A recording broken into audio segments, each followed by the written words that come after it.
Hey guys, tonight we set our sails together. Not on some screenlit voyage where you scroll endlessly, but on the warm, humid breath of the Indian Ocean. You're standing barefoot on rough wooden planks, toes curling against the grain, as the ship leans gently away from shore. The sun has just dropped, painting the horizon with streaks of molten orange and fading purple, and the lanterns on deck sway in rhythm with the tide. You can almost smell the brine clinging to the ropes. Hear the gulls trailing behind you like nosy little freeloaders hoping for scraps. It feels both exciting and, well, let's be honest, terrifying. Because if this were actually the 15th century, you probably wouldn't survive this trip. At least not without malaria, scurvy, or at minimum, a very questionable haircut given by a fellow sailor with zero training in barbering. So, before you get comfortable, take a moment to like the video and subscribe, but only if you genuinely enjoy what I do here. And while you're at it, let me know in the comments where you're watching from and what time it is there. I love seeing that spread of times and places. It feels like our own little global harbor. Now, dim the lights, maybe turn on a fan for that soft background hum, and let's ease into tonight's journey together. The shoreline shrinks behind you, a blur of palm trees, fishermen hauling in their last nets, and the faint hiss of surf breaking on sandbars. It's evening, the hour sailors love best. Cooler air, fewer mosquitoes, and the reassurance that for at least a few hours, no merchant is yelling at you about the price of pepper. The sails above you flap, then fill with a sudden rush of wind, snapping taut like a drum. You feel the vessel surge forward, timbers groaning in protest, as though the ship itself is an old man complaining about being woken from a nap. Around you, the crew is busy, but not rushed. A sailor with a scar running down his cheek hauls a rope as if it weighs nothing, while another perches barefoot on the rigging, silhouetted against a bruised purple sky. Their motions are practiced, muscle memory guiding every pull, knot, and shout. You're the outsider here, wide-eyed, clutching the railing as if that will keep you steady. Someone claps your shoulder with a grin, probably enjoying your seasick expression. Sailors love teasing the new fish. The harbor lights are still visible, dots of fire reflected in water like a necklace of stars slipped too low. Fishermen are paddling home in dugouts, their songs faint, rhythmic, blending with the slap of waves. If you squint, you can see women walking along the beach with baskets on their heads, the glow of cooking fires rising from huts farther inland. For a moment, you almost wish you were staying there, grounded on solid earth. But no, your bed for tonight will be a swaying deck and the occasional rat that insists it deserves half your biscuit. Historically, the Indian Ocean wasn't just a body of water, it was a lifeline. Sailors like these linked Africa, Arabia, India, and beyond, carrying spices, gold, porcelain, and yes, gossip. Trade here dates back at least 2,000 years. Romans once sailed these waters, drawn by cinnamon and black pepper, treating them as luxuries worth their weight in gold. And yet, despite centuries of crossings, historians still argue whether early seafarers had detailed maps or just memorized the winds, stars, and stories told by those who came before. One quirky tidbit you might like: sailors often smeared crocodile dung on their skin as sunscreen. Yes, crocodile dung. Imagine your sunblock tube proudly labeled SPF 50, now with extra croc. Effective? Doubtful. Smelly? Oh, absolutely. But it did keep insects away, so perhaps there was a method to the madness. Your ship pushes farther from land, and night wraps around you like a damp blanket. The air is sticky, heavy with salt, and your hair feels crunchy already. The water slaps against the hull, steady as a heartbeat. You breathe deep, filling your chest with that ocean smell, half freedom, half fish market. Somewhere on deck, a sailor begins humming, the tune low and soothing, and soon a few voices join in. It's not a grand song, more of a lull to pass the hours, but it settles everyone into the rhythm of the voyage. You sway with it, almost like a cradle rocking you gently towards sleep. Then, without warning, a dolphin arcs out of the waves beside the ship, sleek body gleaming in the last shreds of twilight. It dives, then leaps again, as if showing off just for you. The sailors barely glance, they've seen plenty. But you lean over the railing, grinning, sea spray dampening your face. For sailors, dolphins were often considered good luck, guides sent by the sea itself. Of course, they also occasionally stole fish out of nets, which made them less holy symbol and more annoying neighbor who borrows sugar forever. The ship's lanterns are lit now, casting warm circles of gold on the deck. Moths flutter around them, drawn to the flame like tiny drunks at a tavern door. Shadows stretch long, twisting over the wood, and the world beyond seems to vanish into darkness. It's just you, the crew, and the vast unknown sea. You lean back, close your eyes for a moment, and listen. Creaking timbers, rope against wood, men's low voices, waves lapping, and your own steady breathing. It's the beginning of a long voyage, one that will carry you to ports heavy with spice, cities alive with voices, and tales you'll never forget. But for now, you let the night take you, cradled in the lullaby of the Indian Ocean, sailing slowly into dreams. The decks shift beneath your feet like a restless mattress, rolling with each long swell, and you realize this is your new normal. Nothing will ever feel still again. The lanterns flicker in the wind, their shadows dancing across faces hardened by salt and years of travel. Welcome to the Night Watch. This is the time when sleep is a luxury for half the crew and an impossibility for the rest, especially for you, whose stomach still lurches at the thought of bread dipped in salted fish. You lean against the railing, trying to act casual, while the sea breathes in the dark. Overhead, the stars spread in an impossible sprawl, more than you've ever seen from land. They're so sharp they almost look like pinholes poked through a black canvas. A sailor beside you nudges your shoulder with a grin, then points upward. "That's your compass," he mutters, his voice soft to keep from waking those below deck. He traces lines with his finger, connecting stars into shapes that mean little to you, but everything to him. The North Star, Orion's belt, constellations that, in this part of the ocean, look slightly tilted from the way you're used to. Historians still argue whether Indian Ocean sailors used precise star charts or just memorized the sky by sheer repetition. Some evidence suggests they even sang songs as mnemonics, each verse guiding them along a line of stars. Tonight, you catch a whiff of that tradition.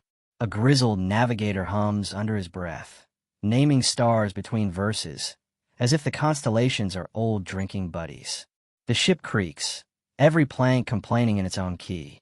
You catch snippets of conversation, jokes about food, wagers on how long the winds will hold, and one particularly exaggerated story about a man wrestling a shark with his bare hands.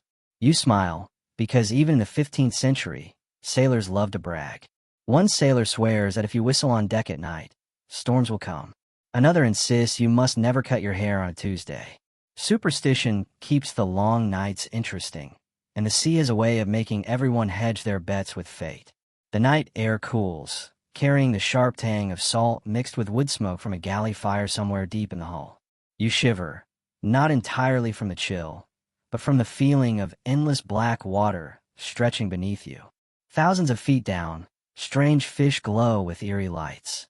One quirky tidbit: sailors told tales of fish so bright they mistook them for lanterns. They'd lean over the side, thinking another ship was nearby, only to realize it was a living creature drifting like a candle flame beneath the waves. Your ship cuts onward. The rhythmic splash of waves becomes hypnotic, almost like a heartbeat. You watch a sailor pull out a battered oud and strum quietly, filling the night with a thin, wavering tune. Another hums along, the harmony rough but oddly soothing. Someone jokes that the oud is slightly out of tune, but then again, so is the ocean. The group laughs softly, the sound drifting into the sky where no one but the stars can hear. The watch rotates. Some men climb down into the cramped, stuffy quarters below, where hammocks sway like cocoons, and the air smells of sweat and damp rope. Others climb up, rubbing sleep from their eyes, carrying cups of sour beer or goat's milk. They blink in the starlight and settle into their stations, alert but calm. You notice how they move without thinking, checking knots, scanning the horizon, adjusting sails, like a dance they've practiced 1,000 nights. Every so often, the lookout shouts something. A dark shape on the water, a drifting log, maybe even a whale. You peer into the dark, heart quickening, until the shape passes harmlessly astern. The men laugh again at your nervousness, but kindly this time. You're becoming part of their rhythm, learning the difference between danger and mere shadow. And then, for a moment, silence. Pure silence. The waves ease, the wind softens, and you stand there, surrounded by nothing but stars above and stars reflected below. It feels as though the entire world has shrunk to just this fragile wooden vessel and the lives clinging to it. Of course, your romantic moment is ruined when a sailor burps loudly and declares he can smell land, despite the fact you're days away from port. Jokes ripple through the group, but beneath the laughter is a quiet truth. Every sailor, no matter how tough, misses the sight of land when it's gone. Still, there's something calming here in the night watch. You're lulled by the mix of superstition, music, and whispered stories that drift like smoke over the deck. The sea has its dangers, yes, but it also has its lullabies. And tonight, you're rocking gently in one of them. The first streaks of dawn creep across the horizon, smudging the black canvas of night with pale silver and a soft pink. The lanterns, still glowing faintly on deck, look almost embarrassed now, as if they've overstayed their welcome. You rub your eyes, realizing that you've dozed in short, swaying bursts while leaning against the railing. It isn't exactly the kind of deep sleep you'd brag about to your friends back home, but it's something. The ship itself seems to stretch and groan awake, timbers popping softly, as if yawning along with you. Ahead, the outline of land emerges. Not a cliff or jagged mountain, but something gentler.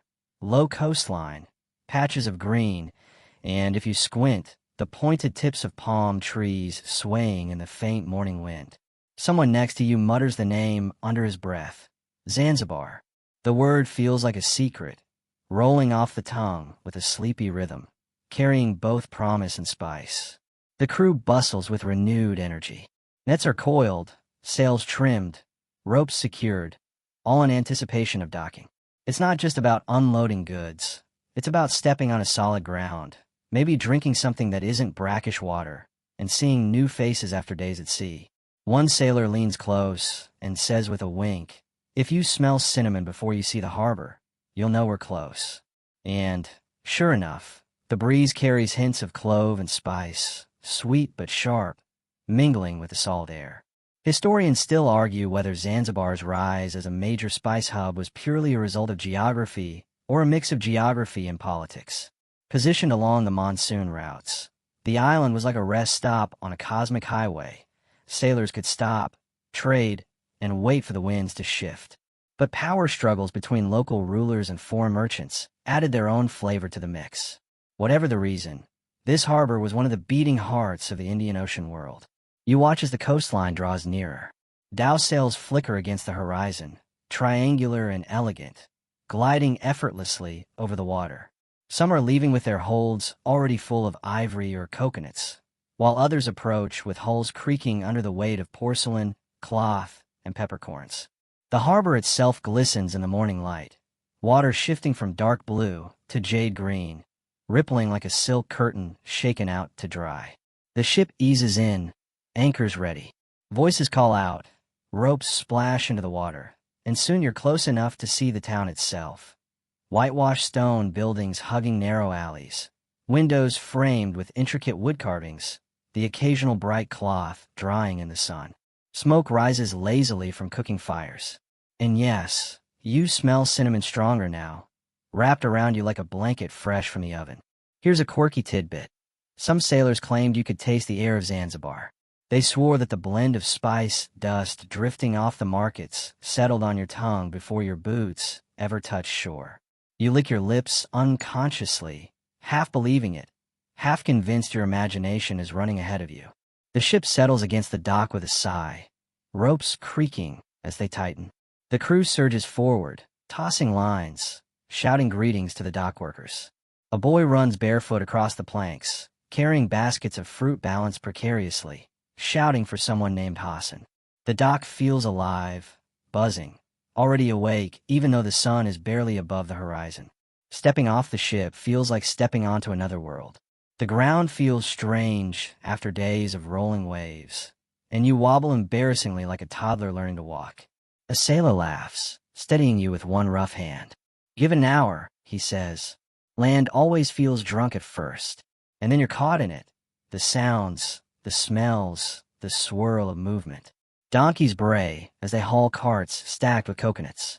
Women haggle in rapid voices, balancing baskets of cardamom and clove.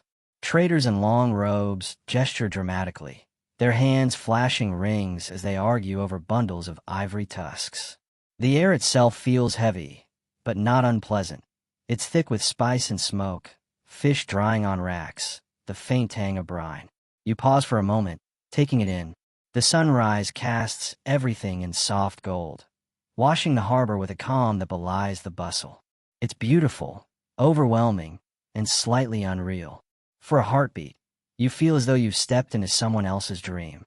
And then a monkey steals a fig from your hand and dashes off into the crowd. Yes, Zanzibar wakes not only with spice, but also with mischief. You step off the dock and into the narrow streets of Stone Town, where every turn feels like slipping deeper into a labyrinth scented with cinnamon and sea spray. The alleys are so tight that if you stretch your arms, you might graze both walls at once. White coral stone buildings rise up on either side, their plaster flaking in the salty air, while carved wooden doors stand like guardians. Intricate patterns etched so finely you'd swear each swirl and flower petal had its own story to tell. The town is waking properly now. Shopkeepers roll open shutters, revealing stalls already stacked with bundles of cinnamon sticks tied in neat coils, sacks of cloves spilling their sharp perfume, and baskets of peppercorns so dark they look like beads. The air is dizzying, sweet, sharp, earthy, and warm all at once. You cough, laugh, and sneeze, earning a grin from a spice seller who clearly finds tourists with spice-shocked noses entertaining. Smells like wealth, doesn't it? One sailor murmurs beside you. And he's right. The spices here weren't just flavors, they were currency. Black pepper could buy you a night's lodging, cinnamon might smooth over a rough bargain, and clove was said to be worth its weight in silver.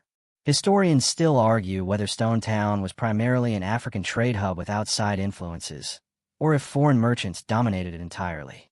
The truth, as usual, is probably somewhere in between. Swahili culture itself was a fusion, layered from centuries of encounters with Arab, Persian, Indian, and later European traders.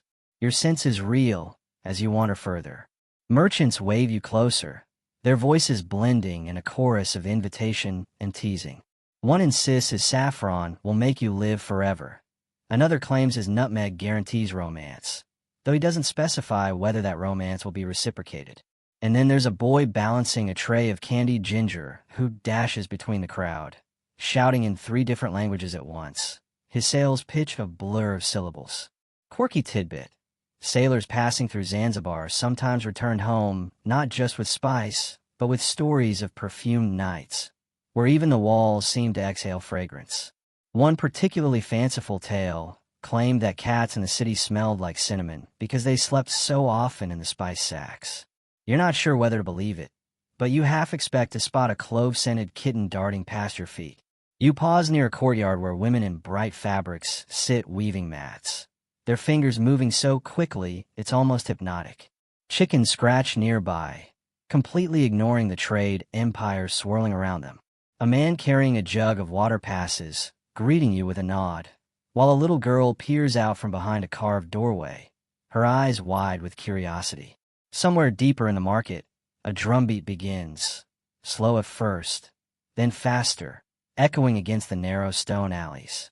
You follow it instinctively, drawn like a moth. The rhythm leads you to an open square where traders gather, bargaining with animated gestures. A man in a turban weighs ivory tusks on a balanced scale, the white gleam almost shocking against the earthy backdrop. Another displays strings of coral beads, their red color glowing like embers in the sun. And everywhere, always, the cloying sweetness of spice clings to the air, reminding you this city's heartbeat is measured in cinnamon and clove. You trail after the sailors as they wind through the crowd. Some head to taverns tucked into dark corners, their doors marked only by lanterns. Others vanish toward brothels or gambling dens, muttering about dice and palm wine.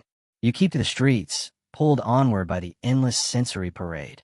A donkey clatters past, hooves sparking against the cobbles, dragging a cart piled so high with coconuts that it looks like a moving mountain. Above you, laundry flutters from lines strung between buildings, bright against the pale walls. Women lean from balconies, calling down to children or to husbands lost somewhere in the crowd. The air feels alive, buzzing, as though the city itself has a pulse.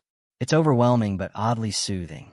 The heat, the scents, the chatter, they blend into a kind of lull. You drift through it as if in a dream, a little dizzy, but content.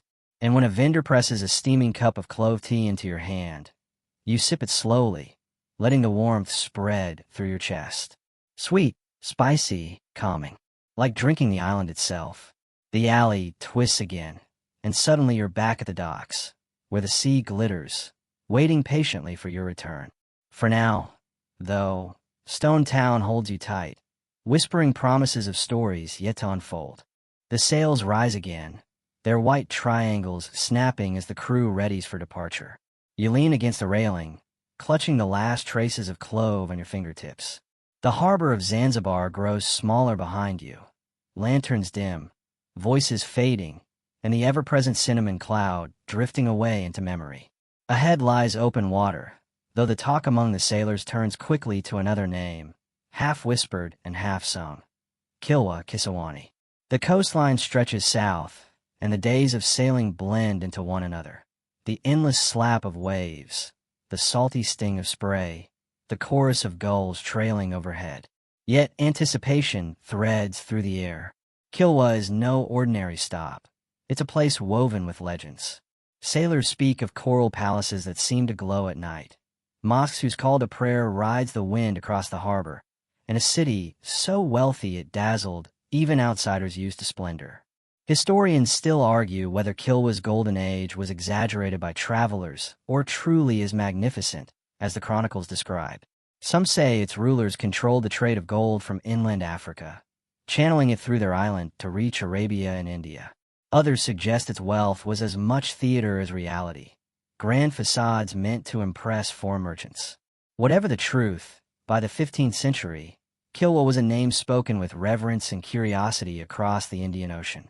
You arrive under a pale moon. The shoreline emerges first as a blur of palms, then the jagged outline of walls rising directly from the sea, coral stones shimmering faintly as if dusted with silver. The harbor is calm, mirroring the moon, while faint fires flicker inland. Your ship glides forward, sails billowing softly, until you can hear the faint creak of other vessels at anchor. Dhows bob gently, their triangular sails furled, while lanterns swing lazily at their masts. One sailor leans close to whisper. They say the palaces are built of coral, carved from the sea itself. His voice holds both awe and a touch of skepticism, but when you squint, you swear the walls do gleam strangely, catching the moonlight like polished bone. A quirky tidbit. Kilwa was famous enough to be drawn onto a 14th century European map, labeled with a little golden crown to mark its supposed richness. Imagine that, an island far from Europe, immortalized as a place of kings and treasure, while half the sailors who scribbled those maps had probably never even seen a coral reef. As you step onto the dock, the air feels heavy, humid, different from Zanzibar's spice-laced breeze. The stone underfoot is warm even at night, as though it holds the memory of the day's sun. The streets are quieter here, narrower, with high coral walls that throw deep shadows. You wander through them with the crew, half expecting to see some ghost of a forgotten merchant step out, gold bangles flashing in the moonlight. At the center, the great mosque rises, arches pale against the night sky, domes catching stray beams of moonlight. The sound of the sea carries softly through the arches, blending with the faint murmur of prayer. It feels timeless, as if the walls themselves breathe history. You pause, head tilted back, letting the calm settle over you. Yet not everything here is solemn. A boy dashes past with a basket of limes, laughing, his bare feet slapping stone. A woman in bright cloth balances pottery on her head, her movements so smooth you swear she must be floating.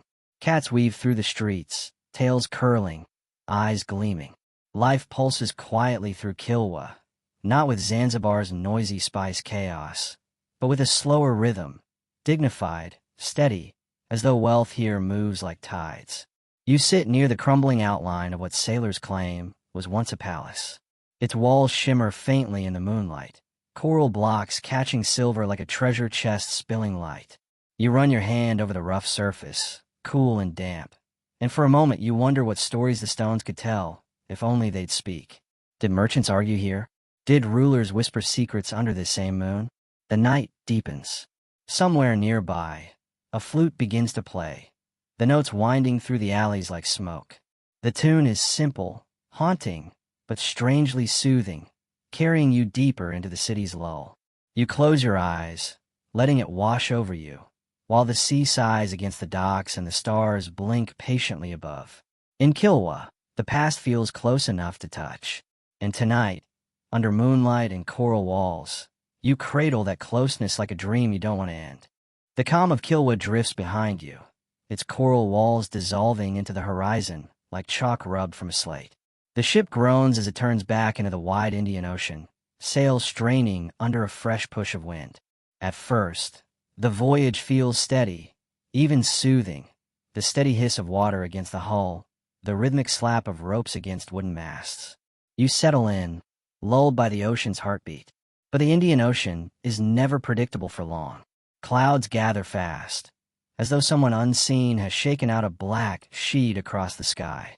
The breeze sharpens, tugging hair into your eyes, rattling every loose board on the ship. Sailors scramble with practiced urgency, pulling ropes, reefing sails, shouting orders that vanish into the rising roar of wind. You grip the railing as the first cold drops of rain splatter your face, fat and sudden, like the sky has tipped a bucket of water onto you. Then it comes, a squall, quick and merciless. The ship lurches violently, waves slapping hard against the hull. Thunder booms, rattling your bones, while lightning slices the sky in jagged, brilliant flashes that turn every face stark white for a heartbeat. You cling tighter, heart hammering, sure the next wave will swallow you whole. Here's a comforting, or maybe not so comforting, historical fact.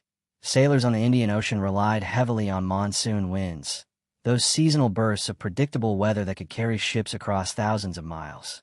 But in between the seasons, the sea could turn on them with sudden, violent storms. Historians still argue whether early navigators could truly forecast these storms by watching the skies, or if it was mostly sailors' luck. Judging by the panic in some eyes around you, luck is the main thing keeping you afloat right now. Water sluices over the deck, soaking everything. Sailors shout above the storm, tying down barrels, securing nets, their bodies moving in jerky silhouettes under the lightning. One man laughs madly, soaked through, his teeth gleaming in the flashes, because some sailors, bizarrely, claim that storms are good luck, proof the sea is washing the bad spirits off the ship. You're not entirely convinced, especially when a particularly large wave crashes so hard that it leaves you sputtering and tasting salt all the way down your throat. And then, almost as quickly as it began, it's over.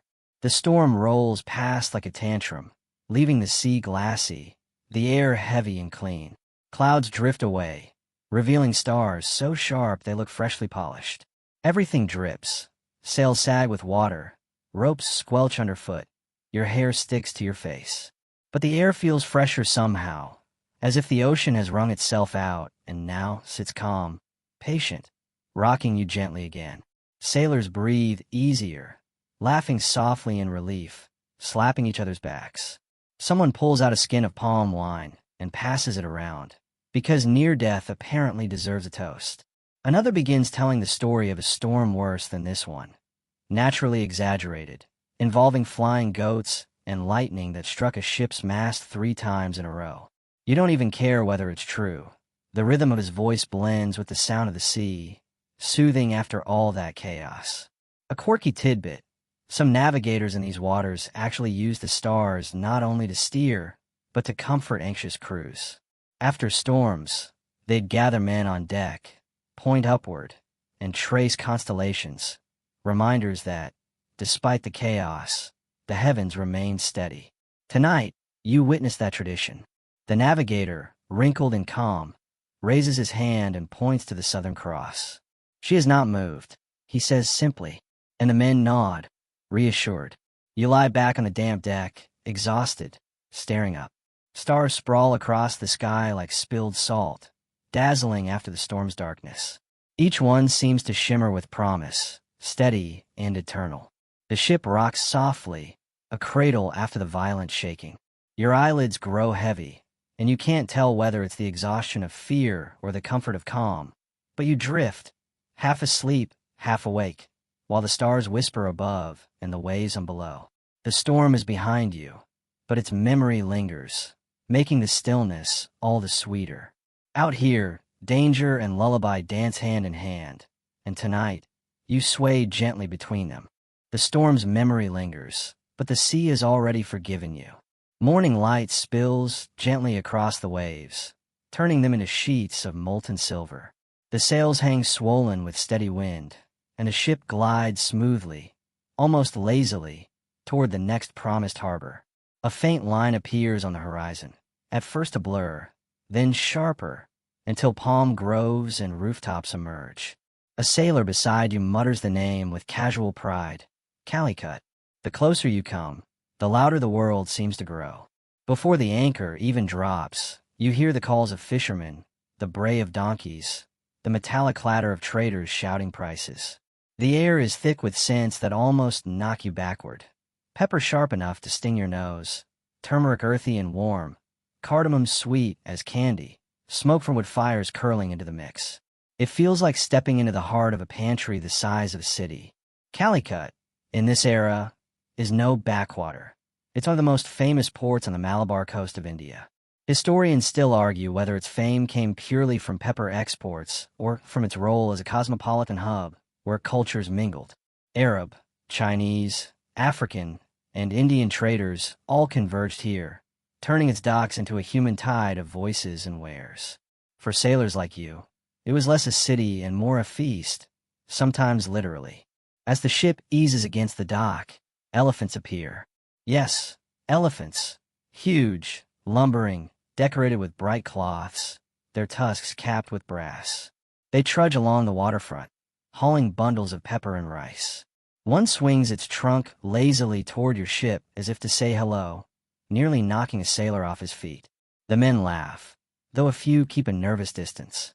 You can't exactly argue with a creature that could turn you into a pancake without noticing. Quirky tidbit.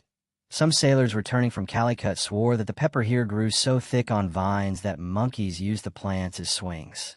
It's almost certainly an exaggeration, but as you pass stalls piled higher than your head with peppercorn sacks, you wonder if maybe it isn't too far off. The dock is chaos, but a kind of joyful chaos. Traders wave samples under your nose, rattling off prices in rapid-fire Malayalam, Arabic, and sometimes broken bits of Swahili. Children dart between legs, selling small cones of roasted chickpeas wrapped in palm leaves. Musicians beat drums in the background, adding rhythm to the bargaining, while cows wander calmly through it all, entirely unimpressed by global commerce. You wander further into the city, past long rows of warehouses stacked with goods. Cloth hangs in dazzling sheets, cotton dyed in blues so deep they look like night skies, silks that shimmer with every step you take. The air inside one hall is so heavy with pepper dust that you cough until tears prick your eyes, earning a chuckle from the workers who have clearly built up immunity. Amid the bustle, stories fly as fast as coins change hands. A sailor insists he once saw a Chinese junk anchored beside Calicut's docks, its hull so massive it dwarfed even the largest dhows. Another swears the ruler himself, the Zamarin, could crush an enemy simply by refusing to sell him pepper. Power here, it seems, doesn't come from swords or armies, but from spices small enough to slip through your fingers. By midday, the heat presses down, sticky and relentless. You stop at a street-side stall where a man offers coconut water hacked straight from the shell. The liquid is cool, sweet, refreshing, and for once you're grateful to taste something that isn't salted fish or stale bread. You wipe your mouth and laugh as the man cracks a joke you don't quite understand, but somehow feel anyway, laughter being its own universal tongue. And then there's the sound of bells. You follow the ringing to a temple courtyard, where incense curls lazily into the sky. Worshippers step barefoot across stone warmed by the sun, their voices blending in chants that rise and fall like waves. The city's chaos fades for a moment, replaced by this calm rhythm, steady and timeless. The day ends as the sun drops into the sea, gilding the pepper warehouses and painting the elephants in bronze. You return to the dock, pockets full of spiced dust, ears ringing with 100 languages, and heart still beating to the city's wild rhythm. Calicut has given you a taste of its power, and it's a flavor you won't forget. The next leg of your voyage brings you farther east, toward a port that sailors speak of with a kind of hushed awe. The name alone carries the promise of wealth and wonder, Malacca. As your ship cuts across the blue-gray waters of the strait, the currents grow trickier, the tides swirling, as if they can sense how many fortunes have passed through here. You steady your stance, gripping the rail, and squint as the coastline reveals itself, a spit of land bristling with masts, towers, and roofs that catch the sunlight. If Calicut was noisy and rich with pepper dust, Malacca greets you with a dizzying perfume of cloves, nutmeg, and cinnamon, mingled with the brine of the strait itself. The harbor is a crush of vessels, small Malay prahas darting like minnows between lumbering Chinese junks, Arab dhows with their stitched sails patched a dozen times, and the occasional hulking ship from further west, painted and tarred against the sea's chewing salt. Historians still argue whether Malacca's rise was a stroke of strategic genius or simply geography doing the heavy lifting. After all, this strait is a bottleneck. Every ship bound between the Indian Ocean and the South China Sea must slip through this watery doorway. The city is the latch, and the Sultan of Malacca, the keyholder.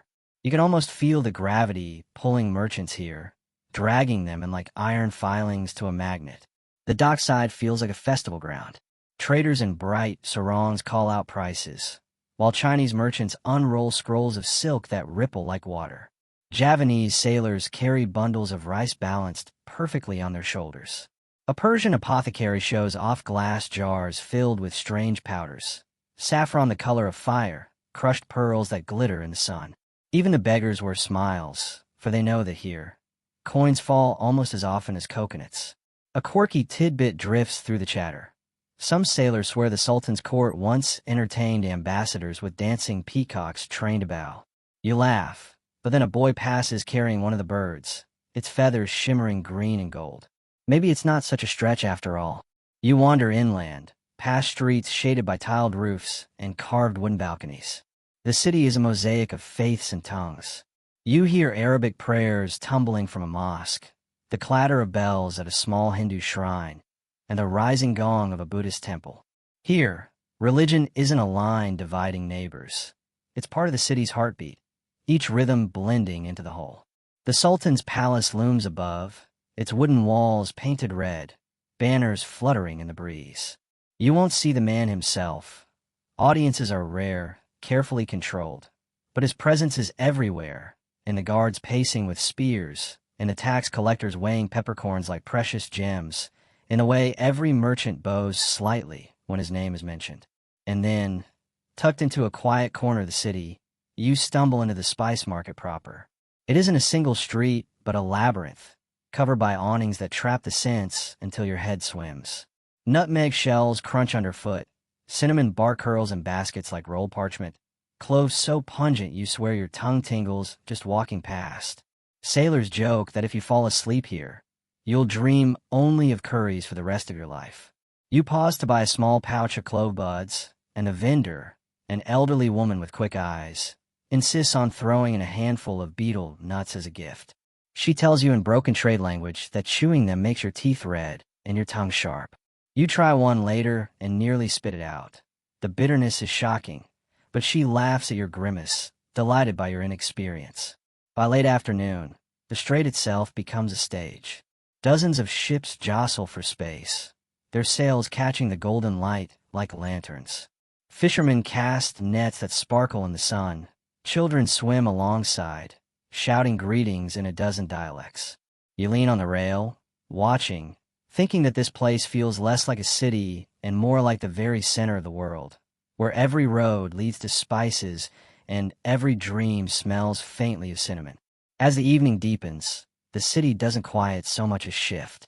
Lanterns flicker on in shop fronts, their orange glow softening the sharp angles of warehouses. Music begins, drums with a heartbeat rhythm, flutes that soar above like seabirds. Somewhere, a storyteller's voice carries across the street, spinning a tale of sea serpents that guard the strait, their scales shining with stolen jewels. A few sailors scoff, but you notice they also touch their amulets, just in case. Malacca seeps into your skin. Its scents cling to your clothes. Its sounds echo in your ears. Its tides tug at your thoughts. You sense why sailors speak of it in reverent tones. This is not just a port. It is the strait itself, alive and pulsing, carrying the lifeblood of empires. And tonight, as you drift towards sleep, the rhythm of the drums mixes with a whisper of waves, lulling you like a second heartbeat. The wind carries you further east, and before long, the horizon is dotted with the unmistakable shapes of Chinese junks. Their hulls are vast and imposing, sails patched and stitched with care, painted in colors that seem almost too bright for the sea. You crane your neck, marveling at their sheer size, some as long as 3 of your ships tied end to end, with multiple decks brimming with cargo and crew. One sailor leans close, nodding solemnly. "They move like islands," he says, and you find yourself agreeing. The decks of these junks are alive with activity. Sailors shout orders in a language you don't recognize, yet somehow understand through the rhythm and urgency of their movements. Containers of porcelain, silk, and tea sway with each motion, balanced like treasures in a delicate game. The smell of incense wafts across the water from the junk's upper decks, a sharp, sweet tang that mixes oddly with the briny tang of the ocean. Historians still argue whether the massive junks were designed primarily for trade or intimidation. Some evidence suggests their enormous size was meant to dazzle and terrify potential rivals, while others insist the design simply maximized cargo capacity for long voyages across the monsoon-lashed seas. Either way, standing next to one, you understand why stories of these floating fortresses traveled faster than the ships themselves. A quirky tidbit: Chinese sailors sometimes painted eyes on the bows of their ships, believing the vessels could see dangers ahead, much like an alert sailor scanning the horizon. You squint at the nearest junk, noticing 2 enormous eyes staring almost reproachfully, as if silently judging your own modest craft. Your own crew is abuzz. Some are pointing at the designs along the hulls, intricate dragons and phoenixes coiled in painted flames, while others whisper stories they've heard in ports. Tales of junks navigating without a compass, using only the stars, wind, and ocean currents. You glance at the navigator, who simply shrugs and mutters. Historians still argue whether that's legend or reality. The junks pass, each one a rolling, creaking cathedral of wood. You notice smaller boats darting between them like minnows, carrying traders or messages. One even brushes past your ship closely enough that the smell of their cooking fires wafts over. Steaming buns and strong tea, and a hint of something sweet, maybe honey. You inhale deeply, savoring the brief connection to another world that feels both foreign and comforting. Your ship glides alongside one junk, and you catch sight of the crew. They move with fluid precision, ropes and sails and cargo handled almost in silence. There's a grace to their chaos, a rhythm so exact it could lull you into forgetfulness. You find yourself imagining what it must be like to live entirely by that rhythm, days and nights marked by the sun, the stars, and the steady sway of the sea. At dusk, lanterns are lit aboard the junks. The light is soft, flickering against painted hulls, reflected in the water like so many tiny moons. Sailors hum quietly to themselves, perhaps songs passed down for generations. You lean against the railing, watching, realizing that even amidst the vast, busy Indian Ocean, these small rituals offer grounding, a sense of home far from land. The ocean carries its own lullaby. Waves lap against both ships, sails snap softly in the evening wind, and distant drums from the deck below echo in the rhythm of your heartbeat. You close your eyes for a moment, letting the spectacle and sense settle. The stars above are emerging, one by one, blinking into existence like distant candles. Before sleep fully takes you, one sailor mutters a half-serious, half-joking warning. Don't let the dragons see you sleeping, or they'll eat your dreams. You laugh softly, but the joke lingers in your mind as the water rocks gently beneath you. Between the rhythm of waves, the hum of voices, and the ghostly painted eyes staring ahead, you feel cradled in a lullaby older than any city, older even than memory itself. The junks fade behind you as your ship presses on toward the Spice Islands, the famed Maluku archipelago. The horizon stretches wide and hazy, a mosaic of small, green islands poking from the turquoise water like scattered gems. The sea is gentler now, warm under your hands, and the wind carries a faint scent of tropical flowers mixed with the ever-present tang of salt. The crew moves more leisurely, the storm and the chaos of previous ports behind them, leaving only a steady rhythm and the occasional clatter of ropes. You find yourself wandering the deck, fingers brushing the wet wood, listening to the soft creak of the planks beneath your boots. Every so often, a wave laps gently against the hull, a reminder of the vastness around you.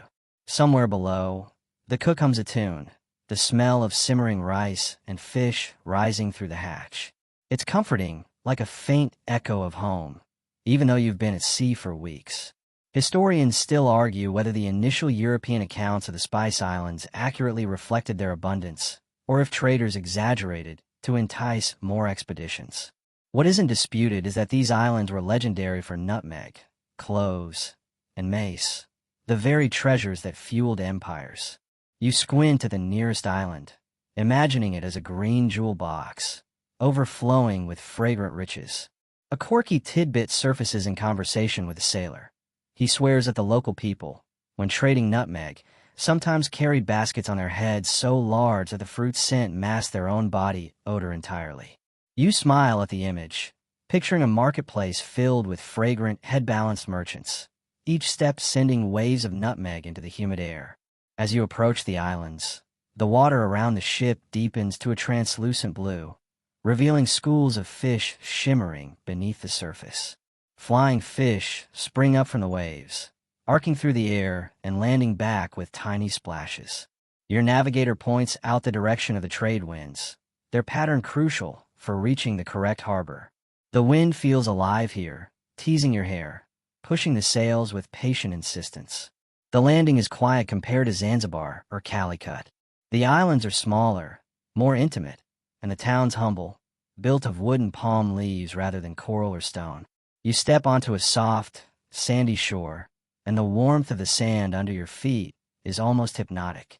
Children play in shallow water, laughing and splashing, while women hang out drying cloths in brilliant colors that flutter in the breeze.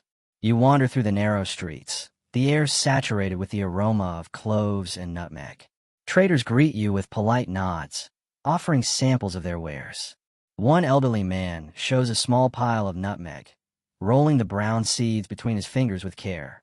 He explains in halting trade language that the spice is good for health, good for wealth, and if used wisely, good for dreams. You tuck a few seeds into your pocket, feeling the weight of history in their smooth curves. The ocean beyond the island laps lazily, the waves singing softly against the shore. You watch local fishermen casting nets, their movements precise, practiced over years of routine. The rhythm of their work is hypnotic, a natural lullaby carried on the tropical breeze. A young boy offers you a cup of sweetened coconut water, and you sip slowly, letting the cool liquid settle in your chest as you watch the sun climb higher. As the day drifts toward afternoon, the sky deepens to a richer blue. Birds wheel overhead, their cries blending with the gentle murmur of waves and the soft chatter of the town. You find a quiet spot near a cluster of palms and sit, letting the warmth seep into your bones. Here, in the Spice Islands, the world feels small, safe, and fragrant. A pause in the long rhythm of your voyage, a chance to breathe before the sea calls again. And as the sun dips toward the horizon, you feel that familiar lull returning. The gentle rocking, the scent of salt and spice, the soft chorus of life around you. Sleep feels closer now, promised by the harmony of wind, wave, and the quiet pulse of island life. You leave the Spice Islands behind, their green hills shrinking into a line on the horizon, and the ship sails into the vast expanse of the Banda Sea. The water here is unusually clear, blue, so bright it almost hurts your eyes, and you can see the shadows of large fish gliding beneath the surface like dark ghosts. The air is warm, sweet with lingering tropical scents, and the gentle sway of the ship begins to lull you into a drowsy rhythm. Sailors move with a calm efficiency now, the months at sea having honed them into creatures of the ocean. Ropes coil automatically under calloused hands, sails are adjusted with minimal words, and the smell of damp wood, sweat, and salted fish settles into a familiar comfort. You trudge along the deck, letting the lapping waves set the tempo of your steps. There's a soft music in the creak of the ship, in the distant cry of seabird, and in the whisper of wind against the sails. Historians still argue whether the Banda Islands' fame as the sole source of nutmeg in the 16th century made them a true monopoly, or if accounts were exaggerated to inflate European ambitions. Sailors returning from these waters often describe the islands as a paradise, though one tinged with danger, a place where storms could rise suddenly, and where the local politics were as complex as the latticework of coral reefs surrounding each isle. A quirky tidbit: some mariners claimed that the nutmeg trees were so fragrant that, when blown across the deck, they could make a man's head swim with dreams of home, love, or fortune. You lift a handful of fallen seeds from a crate and inhale their scent, feeling an odd sense of calm, as if centuries of sailors' tales were pressing gently into your chest. The islands themselves are small, clustered like a handful of emeralds on a silver tray. Palm trees lean lazily over white sand, and the occasional village appears like a sketch from a distant memory. Children run along the shoreline, squealing as the tide laps at their bare feet. Women carry baskets on their heads, their movements smooth and balanced, echoing images you've seen in markets before. Fishermen push out small wooden boats, their nets trailing behind them in neat arcs. You wander into one of the villages, where the scent of roasting fish mingles with the sharp sweetness of spice. Traders call out politely, offering small samples of cloves or nutmeg in tiny woven containers. One old man chuckles as he hands you a single clove, insisting it will make your dreams more vivid tonight. You pocket it with a smile, imagining the stories it might inspire when the night comes. The sea laps against the shore, a rhythmic, hypnotic pulse. Sailors laugh softly as they haul supplies, the sound blending with the distant cries of birds and the hushed chatter of villagers. You sit on a low stone wall, letting the sun warm your back, listening to the faint splash of water and imagining the centuries of ships that passed here before yours. By evening, the sky blooms with color, pinks, purples, and golds fading into deep navy. Lanterns are lit along the village paths, casting soft pools of light over smooth stones. A boy drifts by, playing a bamboo flute whose notes rise and fall like the gentle swell of the sea. The world feels intimate and endless all at once, a single heartbeat within the pulse of history. And as the night settles, you feel it again, the lullaby of the ocean, of life moving steadily and endlessly around you.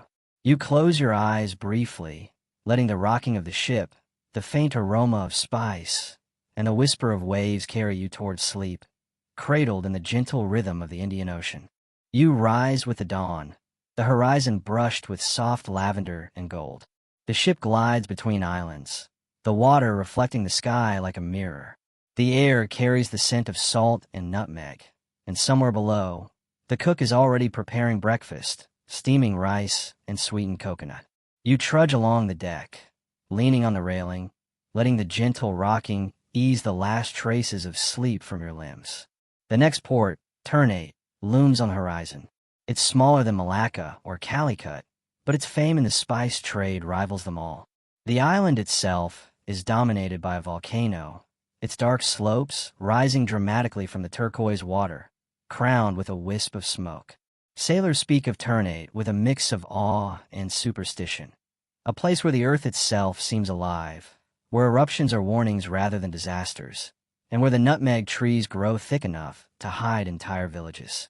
Historians still argue whether Ternate's rulers were shrewd strategists or just beneficiaries of geography. Its location allowed control over the flow of nutmeg to the rest of the world, giving local sultans immense power. Merchants from Europe, the Middle East, and Asia all vied for access, leaving a trail of diplomacy, intrigue, and occasionally, outright confrontation. Your ship docks in a small harbor, the water warm and calm. Fishermen paddle by in canoes, their voices carrying across the water. Children run barefoot along the shore, laughing, while women carry baskets balanced expertly on their heads. The scent of clove and nutmeg is strong, so pervasive it feels like walking through a living spice jar. A quirky tidbit: sailors tell of nutmeg so potent that even a single seed crushed in your palm could scent an entire cabin for days. You pick up a seed from the dock, rolling it between your fingers, imagining the centuries of hands that have done the same. The streets are narrow and winding, shaded by palm fronds and low wooden houses. Traders display spices in woven baskets, piles of nutmeg and cloves stacked neatly, sometimes with small signs written in Arabic, Malay, or Portuguese. You wander among them, tasting the air and listening to the rhythmic chatter, feeling the pulse of trade beneath your feet. The volcano looms over everything, silent but watching. Some sailors joke that it nods approvingly at successful trade deals, while others whisper that it's a guardian, ensuring that only those who respect the land may prosper. You watch the smoke curl lazily into the sky, feeling a calm awareness of the island's history and its enduring presence. By afternoon, the sun dips lower, casting shadows that stretch along the streets. Lanterns are lit in the evening breeze, illuminating courtyards where children play and merchants tally their day's gains. The scent of spices mingles with the smoke from cooking fires, creating a rich, enveloping aroma. You sip a cup of spiced coconut milk offered by a local vendor, the sweetness and warmth settling in your chest like a gentle hug. The day winds down. The island exhales a soft calm, the ocean rocking gently at the docks. Sailors ready the ship for departure, ropes coiling automatically, sails adjusted with minimal words. You sit at the railing, letting the scent of nutmeg and clove linger, feeling both the energy of Ternate and the lull of the sea washing over you. Sleep begins to creep in again, carried on the rhythm of waves, the scent of spices, and the distant, muted roar of the volcano, a lullaby older than memory itself. Word count: 1,886. The journey has taken you across the vast, rolling expanse of the Indian Ocean, from Zanzibar's cinnamon-scented alleys to the clove-sweet air of the Banda and Maluku Islands.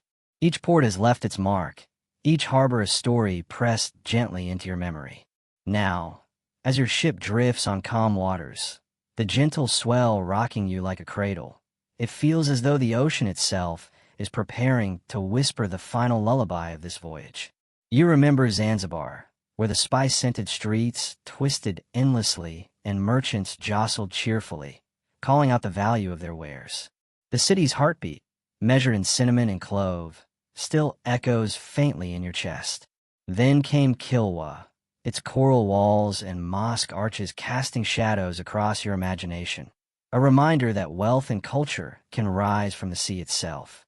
Calicut overwhelmed your senses with color, scent, and sound, every street alive with the pulse of trade and the shimmer of silk.